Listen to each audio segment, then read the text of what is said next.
नमस्कार, बहुत स्वागत है आपका। मैं हूं आपके साथ सुमित शर्मा। दुर्ग पहुंचे सीएम भूपेश बघेल ने क्रिकेट में हाथ आजमाए और शिव डहरिया की गेंद पर चौका जमाया। मुख्यमंत्री भूपेश बघेल ने बल्लेबाजी की, वहीं मंत्री शिव कुमार डहरिया ने सीएम के सामने गेंदबाजी की।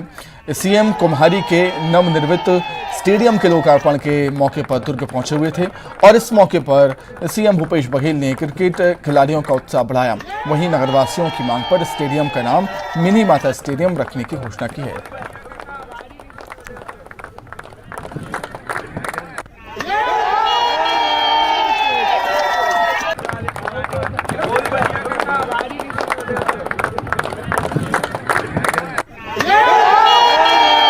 तो सियासत की पिच पर अपने विरोधियों के चौके छक्के छुड़ाने वाले सीएम भूपेश बघेल ने क्रिकेट के पिच पर भी जमकर बल्लेबाजी की, जमकर चौके छक्के लगाए।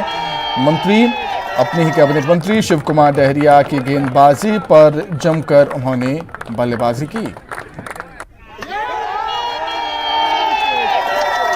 आज कुम्हारी नगर पालिका में जहां कार्यालय का लोकार्पण हुआ, वहां मिनी स्टेडियम का भी लोकार्पण हुआ और बहुत अच्छा ये स्टेडियम बन गया है। और इस स्टेडियम का नाम प्रथम महिला सांसद हमारी छत्तीसगढ़ के थी ममता मई माता, जिसे हम मिनी माता के नाम से पुकारते हैं, उनके नाम से नामकरण किया गया।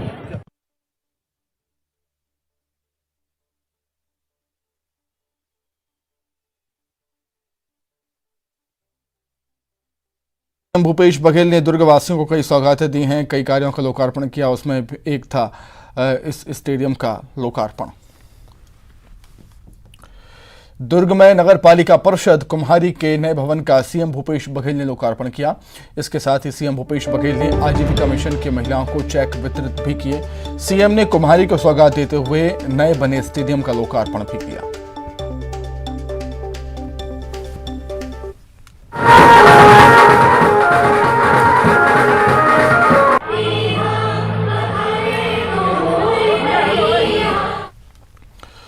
वहीं कल ईडी दफ्तर के बाहर कांग्रेस प्रदर्शन करने वाली है। केंद्रीय जांच एजेंसियों के गलत दुरुपयोग का आरोप कांग्रेस लगा रही है। कांग्रेस के दिग्गज नेता विरोध प्रदर्शन में शामिल होंगे। सोनिया गांधी को ईडी के नोटिस के विरोध में कल प्रदर्शन कांग्रेस का होगा।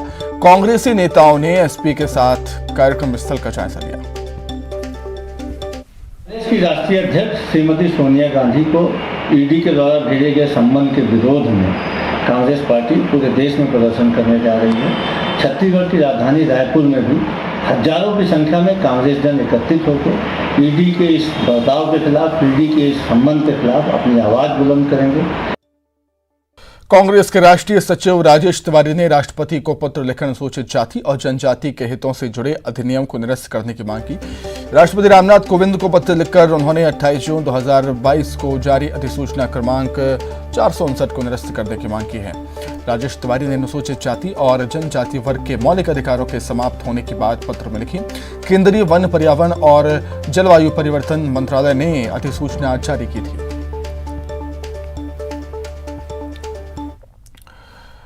धान के बाद प्रदेश की सरकार किसानों से समर्थन मूल्य पर अरहर, उड़द और मूंग की खरीदी भी करेगी।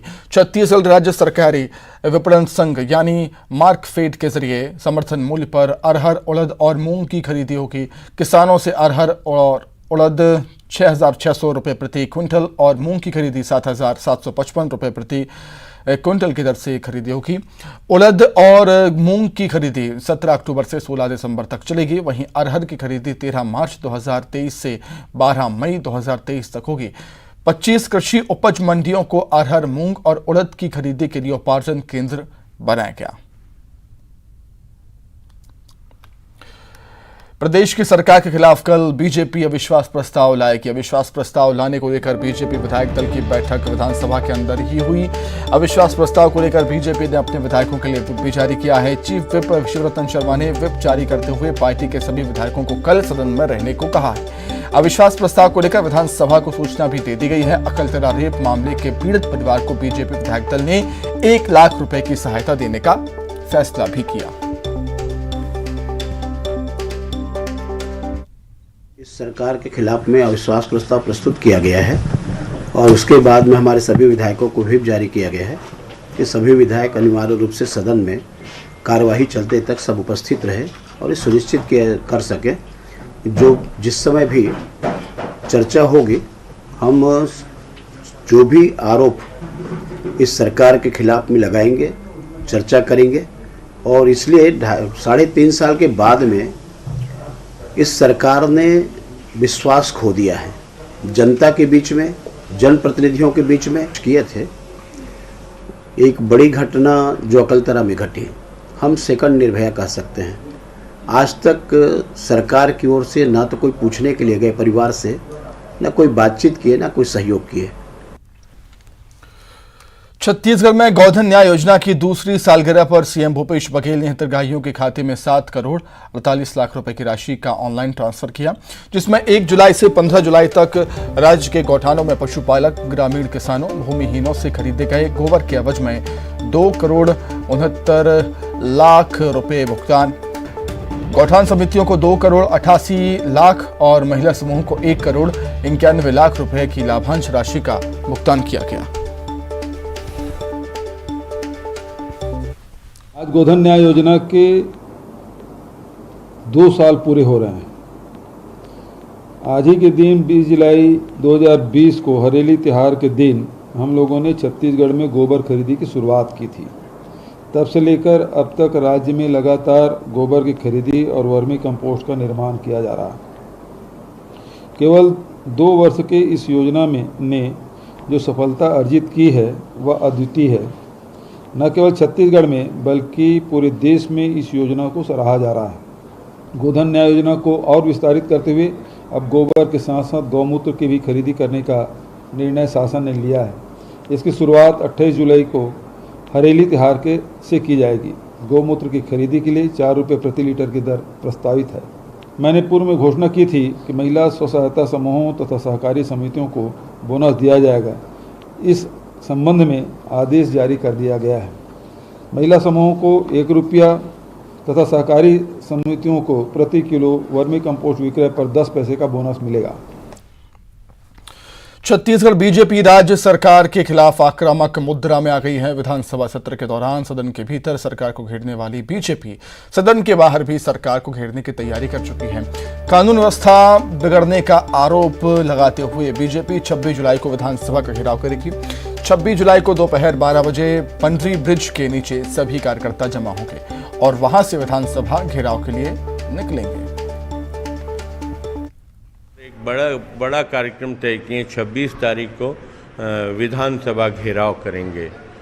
बिगड़ती कानून व्यवस्था और राजधानी में बढ़ता नशे का कारोबार, इसको लेकर 26 तारीख को 12 बजे हम लोग पंडरी स्थित जो एक्सप्रेस वे के नीचे वहाँ सब कार्यकर्ता। बीजेपी के रायपुर ग्रामीण महिला मोर्चा की बैठक हुई, जिसमें आगामी कार्यक्रमों पर विस्तार से चर्चा कर रणनीति तैयार की गई। वहीं महिला पदाधिकारियों को संगठन के कार्यों को लेकर प्रशिक्षित भी किया गया। बीजेपी की महिला नेता ममता साहू ने कहा कि संगठन से मिली जिम्मेदारियों को अमल में लाने के लिए ट्रेनिंग कैंप का आयोजन किया गया, जिसके बाद बैठक कर आगामी रणनीतियों पर चर्चा की गई।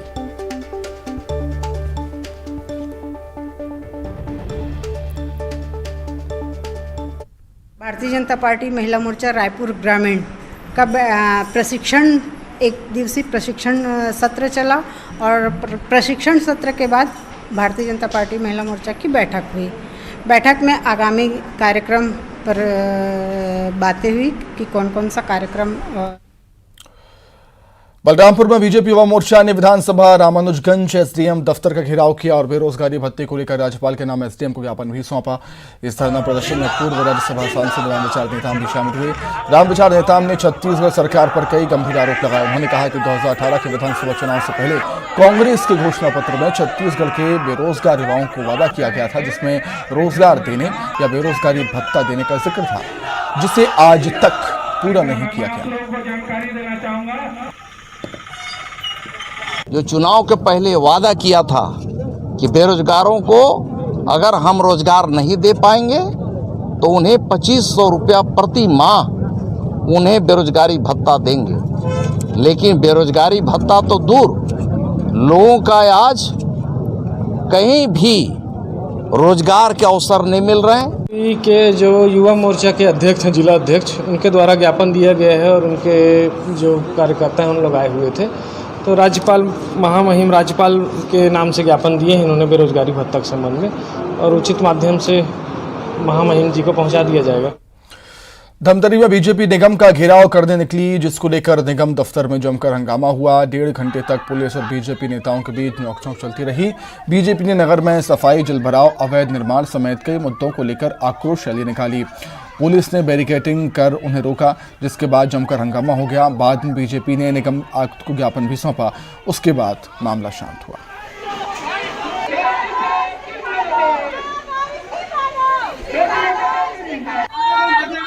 आपने सुना होगा, अभी मकेश्वर वार्ड की मेरी माताएं बता रही थी कि बरसते पानी में उनको किराए के घर में रहना पड़ रहा है, आवास की किस्त नहीं आई है। इन्होंने बोल दिया देंगे।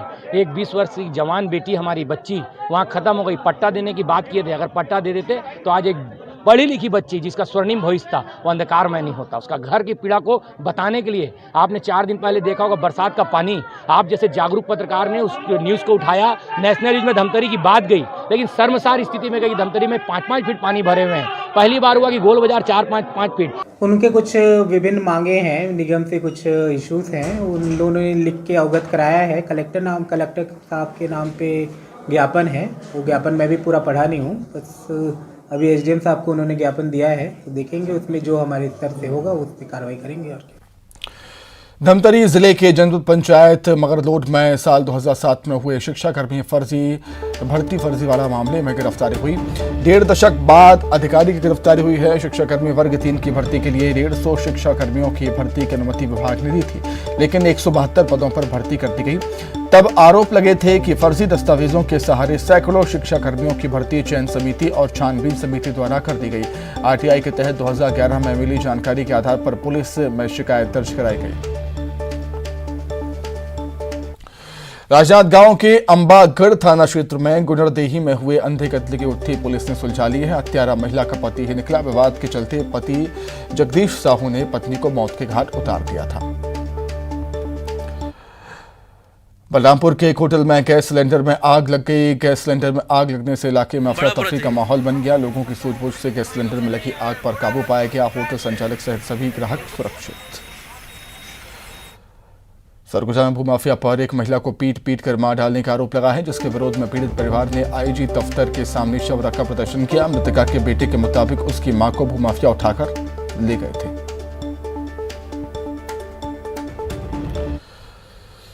बिलासपुर में ससुराल में दामाद की हत्या किए जाने के बाद मृतक के परिवार वाले न्याय की गुहार लगाने एसपी ऑफिस पहुंचे और इन लोगों ने आरोपी की गिरफ्तारी की मांग की। मृतक के परिजन के साथ गांव के लोग भी एसपी ऑफिस पहुंचे।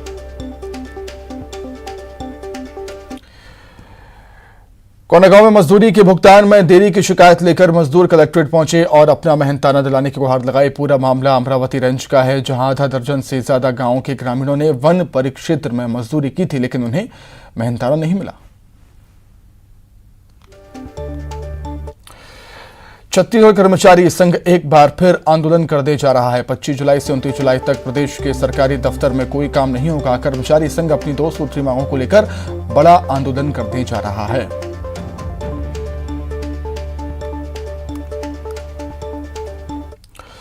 कवर्धा जिले के वनांचल क्षेत्रों में रहने वाले बैगा आदिवासी परिवार के लोग पट्टे की जमीन पाने के लिए यहां वहां भटक रहे हैं। जो जगह उन्हें आवंटित की गई है उस जगह पर खेती नहीं करने दिया जा रहा। कभी फॉरेस्ट विभाग वाले परेशान करते हैं तो कभी कोई दबंग आकर उन्हें रोक देता है।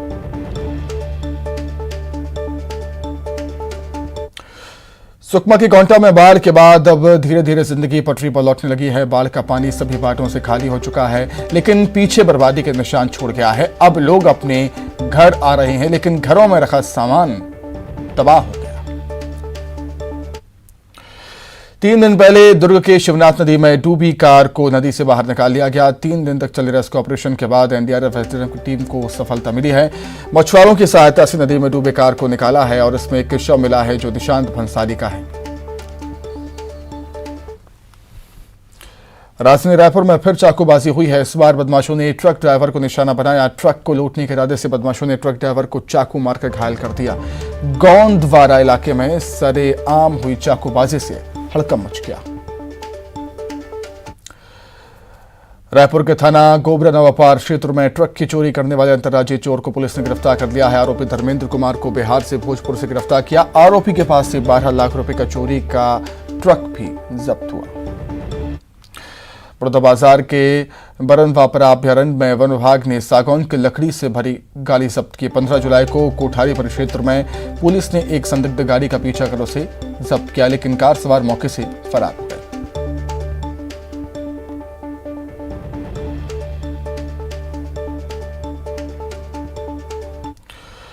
रायगढ़ जिले के पुटकापुरी ग्राम पंचायत के 160 स्कूली छात्र शिक्षकों की मांग को लेकर धरने पर बैठे हैं। मामले की सूचना मिलती है एसडीएम और बीईओ मौके पर पहुंचे। उन्होंने छात्रों और उनके अभिभावकों को आश्वासन दिया। उसके बाद मामला शांत हुआ।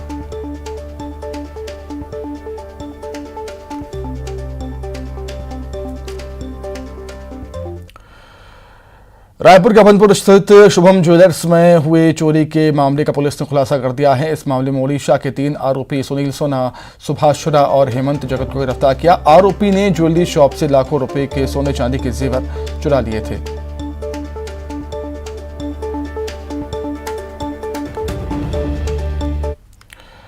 आइए अब एक नजर